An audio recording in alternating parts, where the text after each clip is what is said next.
OTT exclusive. Prabhas కారణంగా junior NTR ఇరకాటంలో పడిపోయారా? నాన్నకు ప్రేమతో సినిమాలో చెప్పినట్టు బటర్ఫ్లై ఎఫెక్ట్ తాజాగా తారక్ పైనే అప్లై అయిందా? ఫ్యూచర్ గురించి ఊహించకుండా కెరీర్ని తానే డేంజర్ జోన్లోకి నెట్టేసుకున్నారా? చేతిలో ఉన్న దర్శకుడిని స్నేహితుడికి ఇచ్చేయడంతో తారక్ ఇప్పుడు కన్ఫ్యూజన్లోకి వెళ్ళిపోయారా? అసలు జూనియర్ ప్లానింగ్ ఏంటి? ఇదే వాళ్ళ ఎక్స్క్లూజివ్ స్టోరీ.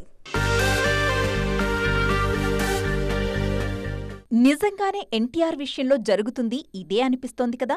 పాపం ఆయనకు తెలియకుండానే కెరీర్ని కన్ఫ్యూజన్లోకి నెట్టేసుకున్నారు యంగ్ టైగర్. నిన్న మొన్నటి వరకు వరుస సినిమాలతో బిజీగా ఉన్నట్టు కనిపించారు తారక్. కానీ అవన్నీ కేవలం పేపర్కే పరిమితమైపోయాయి. దేవర తరువాత నెక్స్ట్ ఏంటి అంటే చెప్పలేని పరిస్థితి వచ్చేసిందిప్పుడు. నిజానికి కొరటాల శివతో చేస్తున్న దేవర తరువాత ప్రశాంత్ నీల్తో పాటు బుచ్చిబాబు సినిమాలకు కమిట్మెంట్ ఇచ్చారు జూనియర్ ఎన్టీఆర్. వీళ్లు మాత్రమే కాకుండా అట్లీ, వెట్రిమారన్ అంటూ లిస్టు పెద్దగానే వినిపించింది. కానీ ఇదంతా నిన్నటి వరకు. సలార్ తరువాత ప్రశాంత్ నీల్ ప్లానింగ్ మొత్తం మారిపోయింది. సలార్ 2 కోసం మరో ఏడాది అక్కడే లాక్ అయిపోయారు నీల్. సలార్ 2 ప్రభావం జూనియర్ ఎన్టీఆర్ నెక్స్ట్ సినిమాపై పడింది. మరొక వైపు ఈ ఏడాదంతా దేవరతోనే బిజీగా ఉండబోతున్నారు తారక్. మధ్యలో వార్ 2కు డేట్స్ ఇచ్చినా అది తెలుగు సినిమా కాదు. హృతిక్ రోషన్తో కలిసి నటించబోతున్నారు తారక్. దేవర పార్ట్ 1 అయ్యాక వార్ 2 మొదలు కాబోతుంది.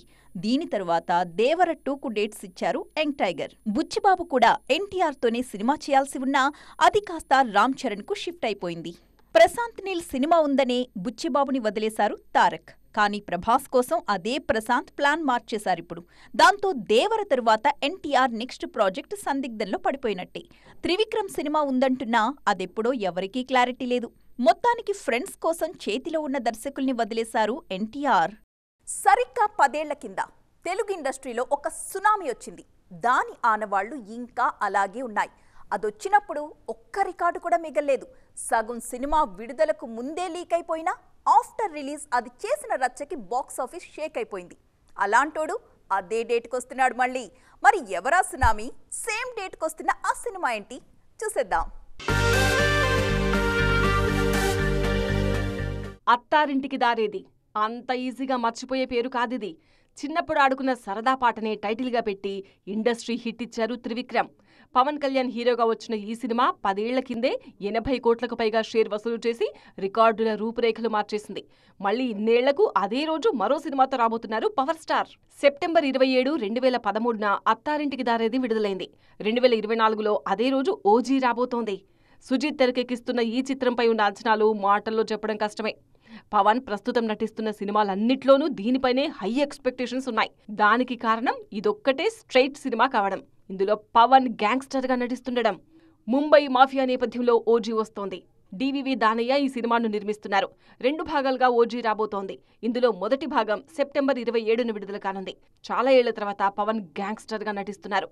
దానికి తోడు టీజర్తోనే హైప్ ఆకాశమంత ఎత్తుకు చేర్చేశారు దర్శకుడు సుజిత్.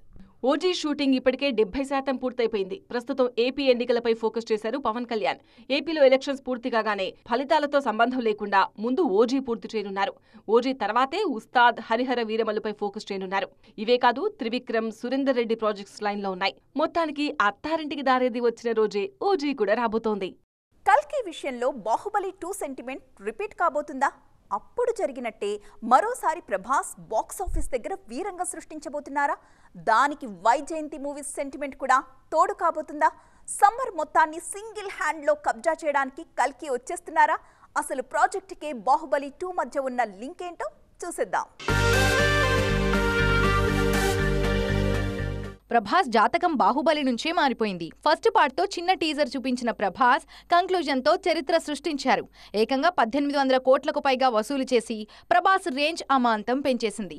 ఆ స్థాయి విజయం కోసం ఇంకా వేచి చూస్తూనే ఉన్నారు ప్రభాస్. చూస్తుంటే ఆ కళ కల్కితో కంప్లీట్ అయ్యేలా కనిపిస్తుంది. నాగ్ అశ్విన్ తెరకెక్కిస్తున్న కల్కి సినిమా కూడా 2 భాగాలుగా వస్తున్నట్టు తెలుస్తోంది. అయితే దీనిపై ఇప్పటివరకు అధికారిక సమాచారం ఇవ్వలేదు దర్శక నిర్మాతలు. మే 9న విడుదల కాబోయేది మొదటి భాగమే అని, రెండో భాగం షూటింగ్ కూడా ఒకేసారి నాగ్ అశ్విన్ పూర్తి చేస్తున్నారని తెలుస్తుంది. దాని రిలీజ్ డేట్ పై కూడా త్వరలోనే క్లారిటీ రానుంది. కల్కి 2898 ADకి బాహుబలి 2కి మధ్య కొన్ని పోలికలు కనిపిస్తున్నాయి. అవి చూసి ప్రభాస్ ఫ్యాన్స్ పండుగ చేసుకుంటున్నారు.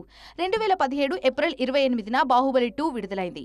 ఆ ఇయర్ సమ్మర్ మొత్తాన్ని ప్రభాస్ ఒక్కడే యూజ్ చేసుకున్నారు. బాహుబలి 2 వచ్చిన 45 రోజుల తర్వాత 2017 జూన్ 23న అల్లు అర్జున్ డీజే విడుదలైంది.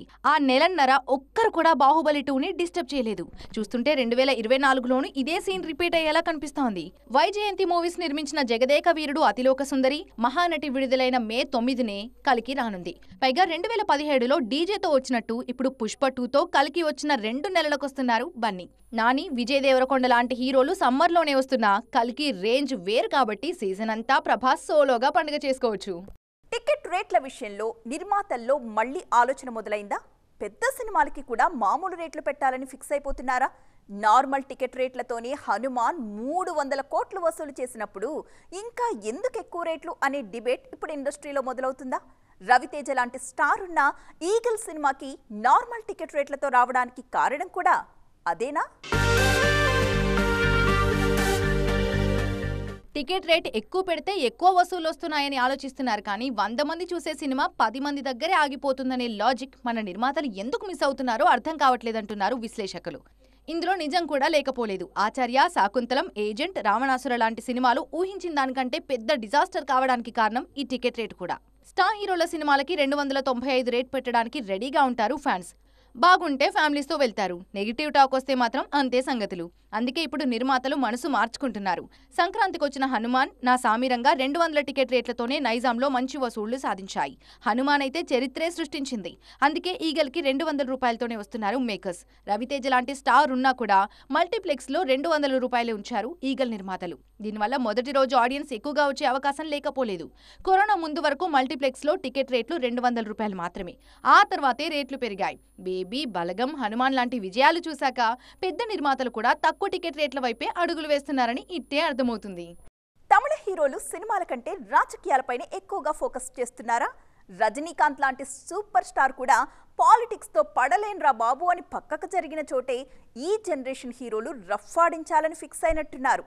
విజయ్ పొలిటికల్ ఎంట్రీని మరిచిపోకముందే మరొక హీరో కూడా ఆయన దారిలోనే వెళుతున్నట్టుగా తెలుస్తోంది. మరి ఆయనెవరు? Have a look. తమిళ ఇండస్ట్రీలో రాజకీయాలు వేడెక్కుతున్నాయి. దానికి కారణం సినిమా వాళ్లే ఎక్కువగా పాలిటిక్స్ పై ఫోకస్ చేస్తుండడమే. ఇప్పటికే ముఖ్యమంత్రి స్టాలిన్ తనయుడు ఉదయనిధి అధికార పార్టీలో ఉన్నారు. ఆయనతో పాటు కమల్ హాసన్ కూడా రాజకీయాల్లో ఉన్నారు. కొత్తగా విజయ్ తమిళగ వెట్రి కళగం పేరుతో పార్టీ స్థాపించి పార్లమెంట్ ఎన్నికలపై ఫోకస్ చేస్తామని తెలిపారు. తమిళనాట విజయ్ పార్టీ గురించే జోరుగా చర్చ జరుగుతున్న సమయంలో విశాల్ సైతం రాజకీయాల్లోకి వస్తున్నారనే వార్తలు వినిపిస్తున్నాయి. అయినా విశాల్ పొలిటికల్ ఎంట్రీ ఊహించింది. గతంలో చెన్నై ఆర్కే నగర్ అసెంబ్లీ ఉప ఎన్నికల్లో పోటీ చేసేందుకు విశాల్ నామినేషన్ వేశారు. అయితే కొన్ని కారణాల రీత్యా ఆ నామినేషన్ తిరస్కరణకు గురైంది. 2026 అసెంబ్లీ ఎన్నికలే టార్గెట్గా విశాల్ పొలిటికల్ ఎంట్రీ ఉండబోతుంది. త్వరలోనే తన పార్టీ పేరును ప్రకటించబోతున్నారని తెలుస్తోంది. నేను రాజకీయాల్లోకి రావటం ఖాయం, సమాజ సేవే నా లక్ష్యం అంటూ గతంలోనే విశాల్ తెలిపారు. మొత్తానికి ఇటు విజయ్, అటు విశాల్, ఇంకోవైపు కమల్ హాసన్ వీళ్ళందరి ఎంట్రీతో 2026 తమిళనాడు అసెంబ్లీ ఎన్నికలు మరింత రసవత్తరంగా మారబోతున్నాయన్నమాట. సోషల్ మీడియా అన్న తరువాత బోలెడన్ని వార్తలు వస్తుంటాయి. అవన్నీ పట్టించుకుంటూ కూర్చుంటే ఇక వేరే పని చేయడానికి కూడా టైం ఉండదు. కానీ అప్పుడప్పుడు ఆ వార్తల మీద రియాక్ట్ అవ్వాల్సి వస్తుంది. మరి తాజాగా రష్మిక మందన్న కూడా అదే చేశారు. మరి ఆమెని అంతగా స్పందింపచేసిన ఆ న్యూస్ ఏంటి? ఎందుకు ఆమె రియాక్ట్ అవ్వాల్సి వచ్చింది? చూసేయండి. సినిమాలతో పాటు సోషల్ మీడియాలోనూ బాగా యాక్టివ్గా ఉండే హీరోయిన్ రష్మిక మందన్న. సాధారణంగా తమపై వచ్చే వార్తలను సెలబ్రిటీస్ పెద్దగా పట్టించుకోరు. కానీ రష్మిక మాత్రం తనపై వచ్చే న్యూస్ చూడడమే కాదు, వాటికి రిప్లై కూడా ఇస్తుంటారు. తాజాగా ఇదే చేశారు ఈ బ్యూటీ. తన రెమ్యునరేషన్ పై వచ్చిన వార్తలపై సెటైర్లు వేశారు రష్మిక మందన్న. యాన్యువల్ విజయంతో రష్మిక మందన్న రెమ్యునరేషన్ భారీగా పెంచేశారని, ఒక్కో సినిమాకు 4 నుంచి 4.5 కోట్ల వరకు డిమాండ్ చేస్తున్నారని రష్మికపై ఓ మీడియా సంస్థ ఆర్టికల్ రాసింది. దానికి ఆమె రియాక్ట్ అవ్వడమే కాదు, సెటైర్లు కూడా వేశారు. తనకే తెలియకుండా తన రెమ్యునరేషన్ అంత పెరిగిందా అంటూ రిప్లై ఇచ్చారు. ఈ ట్వీట్ ఇప్పుడు వైరల్ అవుతోంది. ఒక్కో సినిమాకు అంత తీసుకుంటున్నారని ఎవరు చెప్పారు? ఆశ్చర్యంగా ఉందే. ఇవన్నీ చూశాక నిజంగా రెమ్యునరేషన్ పై ఆలోచించాలేమో.